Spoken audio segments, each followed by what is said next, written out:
he never expected his life to change with a single knock on the door. James Carter had grown used to the silence of his home, the creaking of old wooden floors, the sound of his son's laughter echoing faintly through the halls. For years, his life had been defined by two things: being a father and being alone. His wife had walked out when their boy, Ethan, was barely 2 years old, leaving James to carry the weight of parenthood on his shoulders. He had done it with pride, though the nights were long, and the loneliness cut deep. He was a man who worked hard, who sacrificed sleep and comfort, who pushed himself every day just to give Ethan a chance at something better. But beneath that strength, he longed for something he never admitted out loud: a family that felt whole again. That's when the ad caught his eye. It wasn't something he had ever thought he would take seriously. Mail order bride sounded like something out of an old movie, a desperate gamble for men who couldn't find love any other way. But James wasn't desperate for romance. He was desperate for companionship, for a mother figure for Ethan, for warmth in a home that had grown far too cold. He clicked the link half as a joke, half out of curiosity. But then he saw her picture. Maria. Her eyes weren't just beautiful, they were strong. She had the kind of gaze that spoke of hardship, resilience, and an endless capacity to love. Her profile was simple, almost too plain compared to the flashy smiles of others. She said she was from a small town overseas, that she loved children, that she dreamed of building a family where love mattered more than wealth. James lingered on her words far longer than he intended. Something about her didn't feel fake. It felt achingly real. They began exchanging letters, then calls, then late-night video chats when Ethan was asleep. She asked about his life, but more importantly, she asked about his son. No one had ever cared like that before. And James found himself opening up in ways he hadn't in years. They talked about dreams, fears, and the aching loneliness of nights spent wishing for someone to talk to. It wasn't long before the decision came. Maria agreed to come. James prepared nervously, trying to make the house look less tired, cooking meals he thought she might like, practicing how he'd greet her. He expected nerves, maybe awkwardness. He expected one woman standing at his door. What he didn't expect was 7 children standing there with her. When the knock came, James was in the middle of tying Ethan's shoes. The boy ran to the door, and James followed. He opened it, and his breath caught in his chest. Maria stood there, her face glowing with the exhaustion of travel but shining with hope. Behind her were 7 children, each clutching a bag, each staring up at him with wide eyes full of uncertainty. They ranged in age from toddlers to teenagers. The sight overwhelmed him instantly. For a moment, James didn't know what to say. His heart raced, and his mind spun. He had been ready to welcome one person into his life, but this was an entire army of little souls. Ethan clung to his leg, peeking shyly at the strangers. The silence stretched until Maria spoke, her voice trembling but steady. She said she couldn't leave them behind, that they were her children, that she hoped he could understand. James didn't know whether to be angry, scared, or amazed. He felt all three at once. He had asked for companionship, and here was a woman offering not just herself but a family bigger than anything he'd ever imagined. 7 children. 7 sets of eyes looking for a father figure, for stability, for love.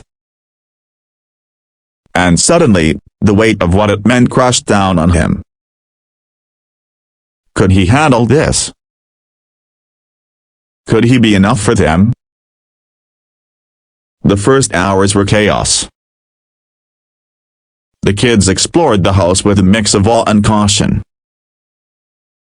The littlest one cried for her mother's arms, while the oldest tried to keep the younger ones in line.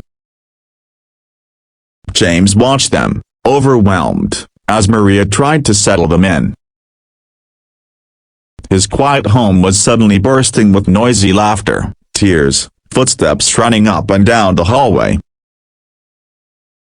Ethan looked both excited and nervous, as if unsure whether this sudden explosion of siblings was a gift or a burden. That night, James lay awake, staring at the ceiling. Maria was asleep in the next room with her youngest curled against her chest. The others slept in makeshift beds across the living room, their tiny breaths filling the silence. And James thought about what had just happened to his life. He had gone from being a single dad with 1 child to suddenly facing the reality of 8 children in his care. Was this fate? A mistake? Or the beginning of something he had been missing all along? He remembered Maria's eyes in that first picture, the strength and love they carried. He realized she hadn't lied as she had told him she wanted a family, and this was her family. She hadn't come to him empty-handed, she had come with everything she had, everything she loved. And wasn't that what love was supposed to be? Not just about finding someone for yourself, but about opening your arms wide enough to embrace everything that came with them. Over the next days, James struggled, but he also saw glimpses of something he hadn't felt in years of life. His house was alive. The kids argued, played, laughed, and cried. They filled the empty spaces of his heart with noise he didn't know he needed. Maria worked tirelessly, cooking meals big enough for 10, comforting each child, and slowly, carefully, drawing James into the rhythm of this new life. And though doubt lingered, though he wondered how long he could keep up, how he could provide, how he could father not just 1 but 8 children up, there was also a spark of hope. Because for the first time in years, James didn't feel alone. For the first time, his home felt full. But deep inside, James also knew this was just the beginning. Blending families wasn't simple, and not every child would accept him easily. There would be struggles, heartbreaks, and sacrifices ahead.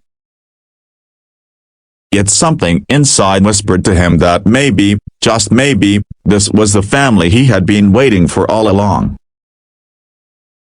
And so, his journey began with fear in his chest, hope in his heart, and 8 souls under his roof who would test and transform him in ways he could never imagine. As he stood at the doorway that night, looking at the quiet street outside, he knew one thing for certain: his life would never be the same again. This was the start of something bigger than himself, thought James. Woke up to the sound of footsteps pounding across the floor and voices echoing through the hallway. For a split second, he thought it was a dream, that the noise belonged to someone else's house. But then he remembered the children, the laughter, the chaos that had filled his once quiet home. He rubbed his eyes and sat up, staring at the ceiling. His life had turned upside down in just one night, and there was no going back. When he walked into the kitchen, the sight nearly stopped him in his tracks. Maria stood at the stove, cooking breakfast for 8 children and a grown man, moving gracefully despite the exhaustion on her face. The table was crowded with kids, some still rubbing sleep from their eyes, others already laughing and teasing one another. Ethan, his own son, sat squeezed between 2 of Maria's boys, a shy smile tugging at his lips. The smallest of her children sat on her lap, clinging to her shirt as she stirred a pot with one hand. It wasn't the scene James ever imagined for himself, yet as he stood there, he felt something stir deep inside him, something that felt dangerously close to belonging. The first weeks were anything but easy. James had been used to parenting one child, managing Ethan's needs with careful attention. But now, there were 8. 8 hungry mouths to feed, 8 personalities to learn, 8 stories to understand. The older ones eyed him with suspicion, unsure if he was a man they could trust. The younger ones clung to Maria, frightened by the strangeness of a new home. James tried to help, but he often felt like an intruder in his own house. There were small disasters every day. Shoes lost before school, spilled milk that soaked through the table, fights over toys that ended in tears. James, who once prided himself on keeping his home orderly, now found himself surrounded by noise and mess. Some nights, he lay awake wondering if he had made a terrible mistake, if he had brought too much into his life too quickly. But then there were moments of quiet, unexpected moments that reminded him why he had opened that door in the first place. Like the time the youngest girl, barely 3 years old, toddled up to him and raised her arms. He froze, unsure what to do, but when he lifted her, she rested her head on his shoulder as if she had known him forever. Or the evening when Ethan and 2 of Maria's boys built a fort in the living room, their laughter so pure and carefree that James couldn't help but laugh along. Or the night Maria sat with him at the kitchen table after the children were asleep, her hand brushing his, her eyes tired but grateful, whispering that she had never felt safer. Slowly, the walls began to crumble. The children tested him, but when they saw that he stayed, that he didn't run, something shifted. He was there to fix scrapped knees, to check homework, to sit through endless questions about life and the world. He wasn't perfect. He lost his temper sometimes, he got overwhelmed, he doubted himself, but he showed up. And in a world where many of those children had only known absence, showing up mattered more than anything. Money became a struggle. Feeding a family of 10 on his income was nearly impossible. James picked up extra shifts, worked late into the night, and often came home exhausted. But each time he dragged himself through the door, the sight of the children rushing to greet him, their small arms wrapping around his waist, filled him with the strength he didn't know he had. Maria, too, worked tirelessly at finding part-time work, sewing clothes, stretching every dollar as far as it could go. Together, they learned to survive, to fight for this family they were building from scraps. And somewhere in that struggle, love grew. Not the dramatic, sweeping kind that movies show, but a quiet, steady love built on sacrifice and trust. James began to see Maria not as the stranger who had arrived on his doorstep but as his partner, the woman who carried him through the storm. She, in turn, saw in him the kind of man she had prayed for, a man who chose not just her, but her children, too.